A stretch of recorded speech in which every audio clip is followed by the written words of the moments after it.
Hello and welcome everyone. तो कैसे हैं आप लोग। मैं शोभित सर एक बार फिर से आप सभी का स्वागत करता हूं आपके अपने यूट्यूब चैनल कंप्यूटर पोर पे। तो आई होप आप सभी लोग बहुत ही ज़्यादा अच्छे होंगे और अच्छे से पढ़ाई कर रहे होंगे। तो जैसा कि आप सभी लोग जानते हैं, आप सभी को विदित है, हम लोगों का टॉपिक चल रहा था पर्यायवाची शब्द, जिसको हम लोग इंग्लिश में सिनोनिम्स के नाम से भी जानते हैं। और हम लोगों ने ता वर्ग तक पूर्णतः कंप्लीट कर लिया था और आपको लास्ट वीडियो में ही बता दिया गया था कि अगला आपका टॉपिक पा वर्ग होने वाला है, जिसमें दो पार्ट आएंगे। एक आएगा पार्ट फर्स्ट, एक आएगा पार्ट सेकंड, क्योंकि पा वर्ग से बहुत ही अधिक क्वेश्चन बनते हैं और बहुत ही ज्यादा पूछा जाता है, जो कि आपके परीक्षा की दृष्टि से बहुत ही ज्यादा इंपॉर्टेंट है। तो इस वीडियो को ध्यानपूर्वक देखिएगा, एंड तक देखिएगा, और अगर चैनल पर नए हो तो चैनल को सब्सक्राइब भी कर लीजिएगा। तो चलिए शुरू करते हैं अपना वीडियो बिना किसी देरी के। तो अपना टॉपिक पर्यायवाची शब्द, सिनोनिम्स, और आज देखेंगे पा वर्ग, जिसका पार्ट फर्स्ट होने वाला है। इसके बाद पार्ट सेकंड भी आएगा। तो चलिए देखते हैं फर्स्ट पा से रिलेटेड। फर्स्ट है हम लोग का पति। क्या है? पति, जिसको हम लोग नाथ, स्वामी, कांत, भर्ता, वल्लभ, आर्यपुत्र, ईश, बहुत सारी चीजें कहते हैं। देखिए फर्स्ट हम लोग जैसे जानते हैं नाथ। हे नाथ, आप सभी लोगों ने सुना होगा, कहा जाता है हे नाथ। तो हे नाथ यूज होता है पति के लिए, पति परमेश्वर के लिए, या उन्हीं को हम लोग कहते हैं स्वामी। क्या कहा जाता है? स्वामी। हे स्वामी, यह कैसे हुआ? आर्यपुत्र। आज के समय में तो लोग नाम से पुकारते हैं, परंतु पुराने समय में नाथ, स्वामी, आर्यपुत्र, ईश कहा जाता है ईश्वर से तुलना के लिए। इसीलिए तो कहा जाता है पति परमेश्वर है, मेरा पति मेरे लिए देवता है। पुराने समय में इसीलिए कहा जाता है, परंतु आज का समय दूसरा है। वो दौर दूसरा था, ये दौर दूसरा है। देखिए पत्नी को बहुत सारे होते हैं। पति के तो कुछ गिने चुने ही होते हैं, एक दो ज्यादा होंगे बस पति के, और लेकिन पत्नी के बहुत होते हैं। जैसे कांता, भार्या, त्रिया, वामा, दारा, गृहिणी, बहु, वधु, कलत्र, तीय, जाया, प्राण प्रिया। तो देखिए ऐसे बहुत सारे हैं। 10 बोल दिए मैंने, आप लोगों ने सुने होंगे गौर से, मैंने 10 से ज्यादा ही बोल दिए, करीब 1 दर्जन बोल दिए, जितने मुझे याद होते हैं। लेकिन जितने याद है उतने तो लिखे तो नहीं जा सकते, इसलिए आप लोग सुना कीजिए, फिर से सुन लीजिए। कांता, भार्या, त्रिया, वामा, दारा, गृहिणी, बहु, वधु, कलत्र, त्रिय, प्राण प्रिया, जाया, इत्यादि इत्यादि होते हैं। तो चलिए देखते हैं हम लोगों ने क्या लिखे। फर्स्ट है वल्लभा। वल्लभा से ही हम लोग पति को वल्लभ भी कहते हैं। अगर वल्लभ है तो पति होगा, वल्लभा है तो पत्नी होगा। अर्धांगिनी मतलब आधा अंग, ठीक, अर्धांगिनी कहा जाता।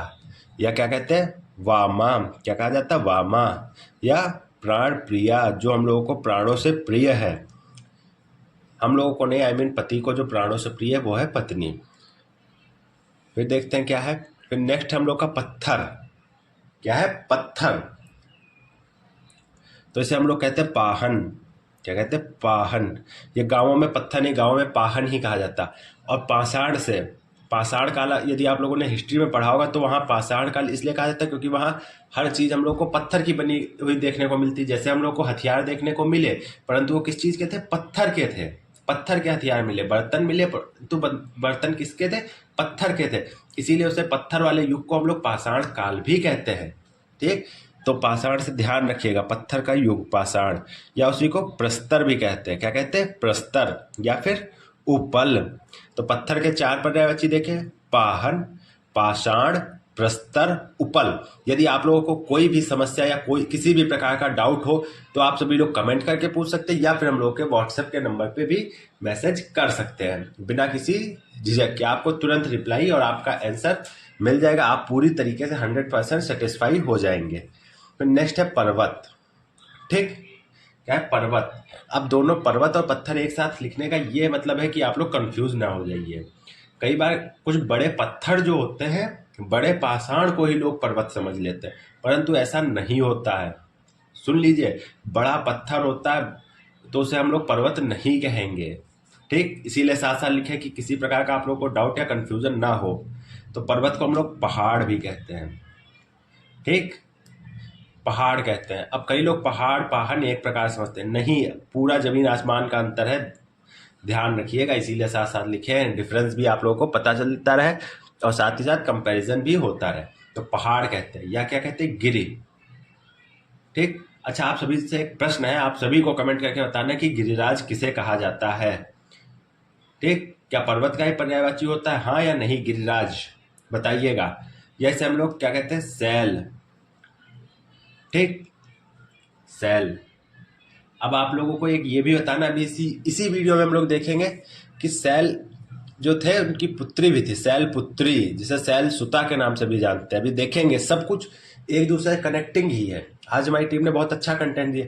एक जो है दूसरे से कनेक्ट है, पति पत्नी से कनेक्ट है, पत्थर पर्वत से कनेक्ट है, पर्वत पार्वती से कनेक्ट है, और पार्वती आगे भी सब कनेक्ट है, सब एक दूसरे से कनेक्ट ही है। आप लोग देखिएगा, आप खुद लोग समझेंगे, बताने का आवश्यकता नहीं।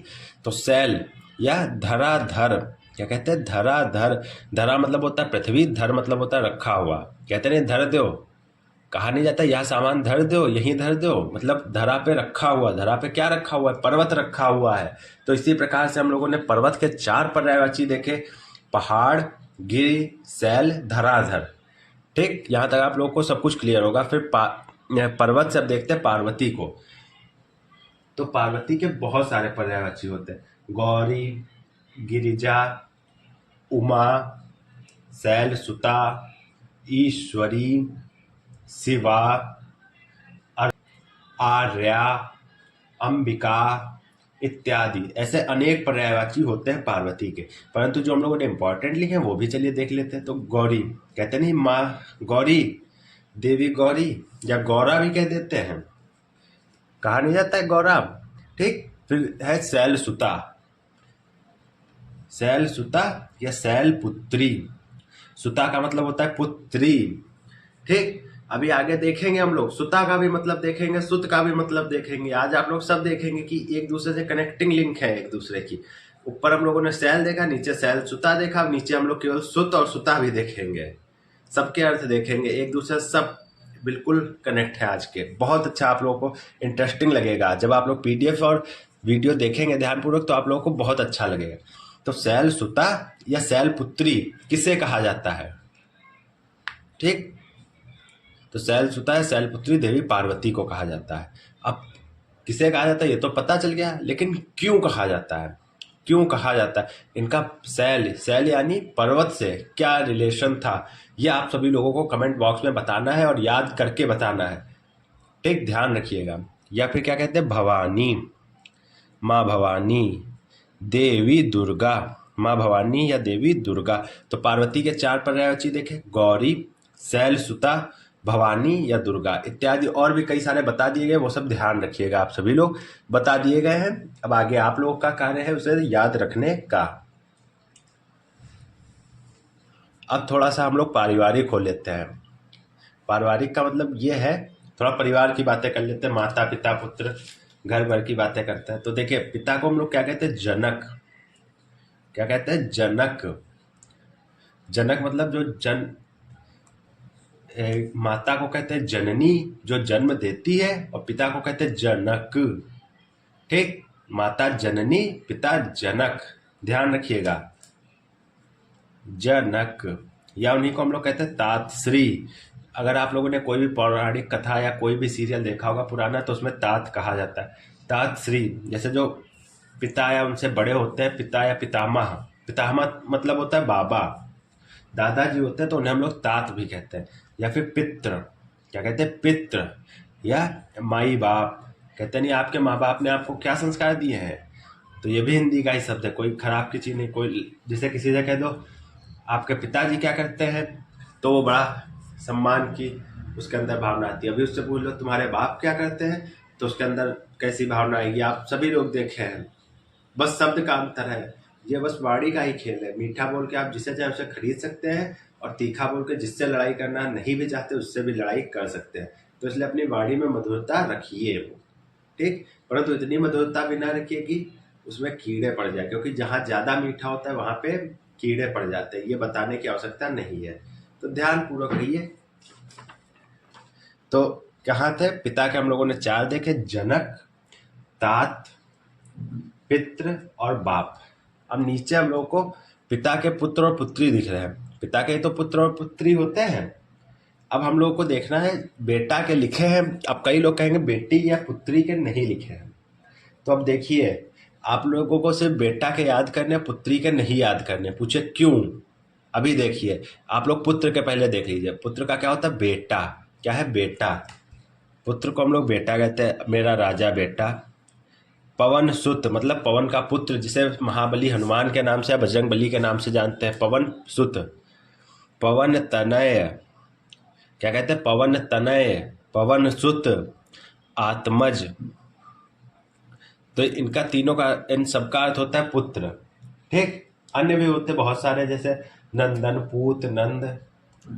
तो इसी प्रकार के, परंतु उनसे हमें मतलब नहीं, यही चारों पूछा तो इंपॉर्टेंट है। अब पुत्री के पहले हम लोग सीखते हैं। आपने पुत्र के याद कर लिए, अब आपने कंप्यूटर पे देखा पुत्र के आप लोगों को याद हो गए। पुत्र का क्या होता है? बेटा होता है, सुत होता है, तनय होता है, आत्मज होता है। अब पेपर में पूछ लिया गया बेटी के यानी पुत्री के, तो आप लोग क्या करेंगे? तो चलिए, आप लोगों ने कंप्यूटर पुर को फॉलो किया तो आप लोगों को किसी भी प्रकार की टेंशन लेने की जरूरत नहीं है। जब आप लोगों ने फॉलो किया तो टेंशन लेने का काम हम लोग करेंगे। आप बस पुत्र के याद कीजिए, पुत्री के हम लोग आप लोगों को रटवाए दे रहे हैं। कैसे? ट्रिक से। चलिए देखते हैं। जैसे पुत्र का बेटा होता है, जैसे पुत्र का होता है हम लोगों का बेटी। ये भी कोई बताने वाली चीज है? सब लोग जानते हैं, कई सारी बेटियां बहन सब लोग देख रहे होंगे। जैसे सुत होता वैसे ही सुता होता। तभी तो देखिए ऊपर लिखा क्या है? शैल सुता। क्या लिखा? शैल सुता। शैल से आया शैल सुता, सुता से आया सुत, फिर सुता से क्या आया? सुता। ठीक, ध्यान रखिएगा। और ऊपर क्या लिखा? तनय, तो इसे हम लोग कर देते हैं तनया। ऊपर क्या लिखा है? देखिए ध्यानपूर्वक, लिखा है आत्मज, नीचे क्या हो जाएगा? आत्मजा। अब आप लोग ही बताइए, क्या यह कठिन था? आप लोगों ने पुत्र के याद किए, क्या आप लोग एक आ की मात्रा या ई की मात्रा नहीं लगा पाएंगे? सिर्फ एक छोटी सी मात्रा लगानी है और आपका सही तुरंत, बस एक मात्रा आपको लगानी है और आपका पुत्र से पुत्री बन जाएगा। ये चीज आप लोगों को ध्यान रखनी, कोई भी किसी भी प्रकार का टफ नहीं है, ध्यान रखिएगा। तो पुत्री का क्या है? बेटी। बेटा का बेटी, सुत का पुत्री का सुता, तनय का हम लोगों ने कर दिया तनया, आत्मज का कर दिया आत्मजा। अब ये भी कोई याद करने की चीज नहीं है, इससे आसान से कोई भी इतना कॉन्सेप्ट से, इतनी ट्रिक से, इतने अच्छे से कोई अन्य चैनल नहीं बताता है। जबकि अन्य चैनल वाले आपसे पेड प्रमोशन के लिए कहते हैं, आपसे कई सारे कहते हैं पेड कोर्स लीजिए, या हमारा व्हाट्सएप पेड ग्रुप ज्वाइन करिए, या हमारी प्रीमियम मेंबरशिप यूट्यूब की ही लीजिए। परंतु हम लोग ऐसा कुछ नहीं करते, आपको सारा कंटेंट निःशुल्क प्रोवाइड कराते हैं और टेलीग्राम भी निःशुल्क ज्वाइन करवाते हैं। बाकी आपसे बदले में कुछ मांगते भी नहीं, एक भी पैसा कोई नहीं मांगता, बस सिर्फ आपसे मांगते क्या? आपका छोटा सा प्यार और सपोर्ट, और वो भी क्या? सिर्फ एक सब्सक्राइब और एक शेयर का, और लाइक और कमेंट आपकी मर्जी के ऊपर है। यदि आप इतना कर देते तो ये हम लोग की बहुत हेल्प हो जाती है। तो प्लीज़ अपना सब्सक्राइब जरूर किया कीजिए। तो यहाँ तक हम लोगों ने पा से देखे, अब हम लोग देखते हैं बा वर्ड से। कहाँ से देखेंगे? बा से। पा तक आप लोगों को सब कुछ क्लियर होगा। यदि आप लोगों को कोई भी डाउट हो या क्लियर ना हो तो आप सभी लोग कमेंट करके पूछ सकते हैं, या फिर आप लोग हमारे व्हाट्सएप पे भी मैसेज कर सकते हैं। आपको विद इन 12 आवर्स आपका रिप्लाई मिल जाएगा। धन्यवाद। अब देखते हैं बा वाले।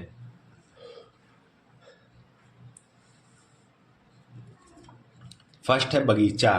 क्या है? बगीचा, जिसे बाग, वाटिका, उपवन, उद्यान, फुलवारी, बहुत सारी चीजें कहा जाता है। जिससे बगीचा को हम लोग क्या कहते हैं? बाग। क्या कहते हैं? बाग। या फिर क्या कहते हैं? वाटिका। क्या कहते हैं? वाटिका।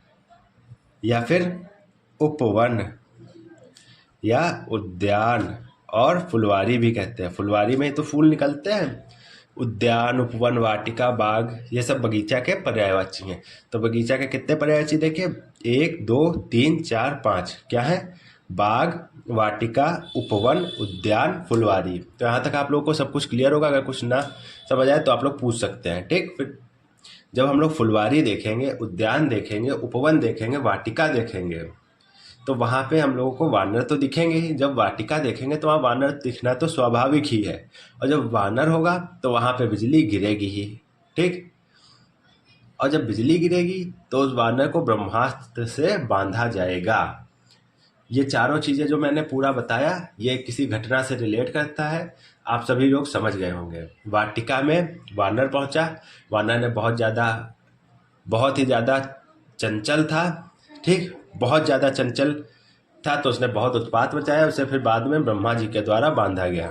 समझ गए होंगे, समझदार को इशारा काफ़ी है। तो बगीचा के हम लोगों ने देखे बाग, वाटिका, उपवन, उद्यान, फुलवारी, ठीक, यहाँ तक सब क्लियर। अब देखते हैं बंदर के। बंदर का होता है कपि या कपिराज या मरकट या वानर या शाखा मृग। शाखा मृग इसलिए कहते हैं क्योंकि यह शाखा पर रहता है। तो बंदर के 4 देखे, कपि, मरकट, वानर या शाखा मृग, ठीक। फिर नेक्स्ट है बिजली। क्या है? बिजली, हाँ, ये आकाश वाली बिजली है। ये बिजली वह बिजली नहीं है जो आपके घर आती बिजली, ठीक। तो बिजली का फर्स्ट है चपला, चंचला, दामिनी, तड़ित।